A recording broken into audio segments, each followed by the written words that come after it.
Ya, kita lanjutkan perbincangan pemirsa bersama dengan beberapa narasumber yang ada di sini. Ini ada beberapa Twitter yang masuk ya. Banyak ya, Cukup Maria. banyak ya. Banget Salah ini. satunya? Langsung mention nama ke Bang Ade Armando. Ini dari nomor 21 dulu Bang. Ini pertanyaannya ratusan Bang yang masuk. Kita coba saring.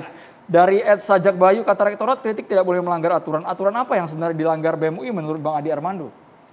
Enggak ada. Siapa yang bilang melanggar aturan? Ini pertanyaan dari netizen Oh iya, Bang Ade. ya Harus si dijawab netizen Bang Ade itu. Armando. Ya maaf.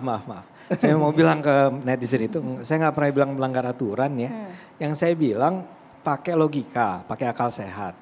Ya jangan sembarang menyerang, sembarang mengkritik, harus pakai data. Nah sampai sekarang kelihatan sekali tim si BEM UI ini tidak kunjung berhasil atau mau bahkan menjelaskan. Karena saya yakin bahwa mereka sendiri sadar sebenarnya bahwa apa yang mereka sampaikan kali ini ya, bukan di masa lalu, bukan di paper yang lain, tapi kali ini itu emang lemah sekali dan mereka tidak bisa menjustifikasi itu. Jadi di situ letak masalahnya. Oke. Nah, tapi saya mau ingin melanjutkan diskusi kita. Kita ini sebetulnya seperti hidup di kita punya persepsi tentang Indonesia yang berbeda. Tapi Bang Ade harus jawab dulu Bang. Ini pertanyaan terlalu banyak. Mention nama Ada Bang lagi Ade yang Armando masuk, langsung boleh nih, kami Bang. bacakan Lanjut. khusus Boleh. untuk Bang Ade. Dari @leo Hasan, mohon izin bertanya, menurut Bapak Ade Armando bagaimana sikap kritis mahasiswa sudah dianggap sebagai golongan radikal? Sikap kritis mahasiswa kok radikal? Enggak, saya enggak mengaitkan dengan kelompok radikal manapun. Argumen Anda terkait hal ini? Iya, saya enggak sama sekali tidak mengaitkan dengan radikal. Saya mengatakan bahwa wahai mahasiswa BEM UI, kalau Anda mengkritik, gunakanlah argumen yang benar, gunakanlah data. Saya itu barangkali karena kecenderungan saya sebagai dosen ya, ketika mahasiswa bicara, dia menyimpulkan sesuatu, saya kecenderungannya adalah bertanya, apa argumen Anda, mana datanya? Itu yang saya bawa sebetulnya. Jadi ketika saya bereaksi terhadap apa yang ditulis oleh si BEM UI ini, ya sekedar seperti pakai istilahnya Valdo tadi, adalah respons terhadap apa yang dikatakan oleh BEM sebelumnya. Jadi kalau itu nggak ditanggapi juga nggak apa-apa. Saya tidak meminta ya siapapun untuk melarang mereka bicara. Tapi saya juga punya hak untuk mengatakan misalnya mereka pandir, mereka bodoh. Itu hak saya juga dong. Saya harus dihargai kebebasan untuk mengatakan itu.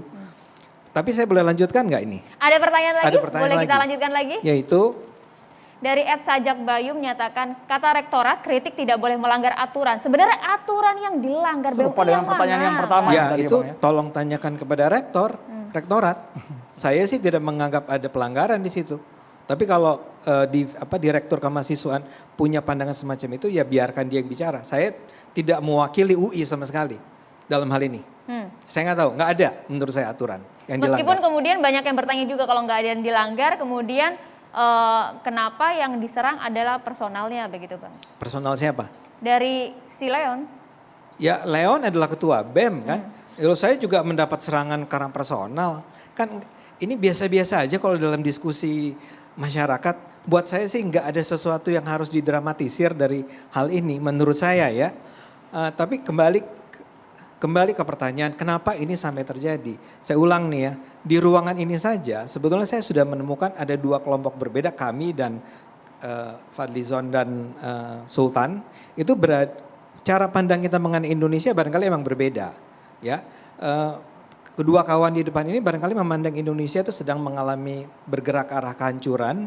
Ada pembungkaman oleh sebuah pemerintah yang mungkin otoriter, yang dalam pandangan kami tidak begitu. Ya, karena itu cara pandang kita mengenai apa yang terjadi itu pasti berbeda. Jadi saya misalnya itu melihat apa yang dilakukan oleh BEM UI ini juga terpengaruh oleh kedua paradigma tersebut.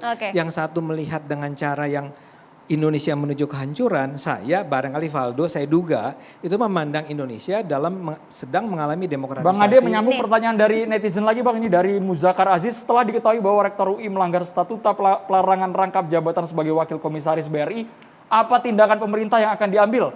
Adakah sanksi terhadapnya ataukah dibiarkan Nanti begitu kita minta saja? pendapatnya satu-satu, Bang Ade dulu. Ya saya nggak tahu bagaimana saya harus menjawabnya. Saya tidak punya otoritas apapun untuk melakukan apapun. Barangkali DPR punya. Oke, Ya, Bang Fahri. barangkali DPR punya. Kalau saya jelas ya, sebenarnya aturan yang dulu itu, kalau ada seorang pejabat mendapatkan pendapatan dari sumber yang bisa di-trace itu kepada APBN itu tidak boleh rangkap, ya. Dan kalau kita lihat ini bukan hanya dalam aturan ketika itu, ini kita bicara dari statuta UI yang saya baca di media sosial yang mengatakan justru UI sendiri yang membuat itu. Jadi seharusnya dalam rangka menegakkan slogan tadi ya, supaya jadi tidak lip service slogan veritas, probitas, justisia itu, tegakkan dong kebenaran, tegakkan keadilan. Artinya rektor UI kalau di luar negeri sih udah pasti rektor UI udah mundur itu, udah malu pasti ya. Nah tapi kan di sini rasa malu itu sangat mahal.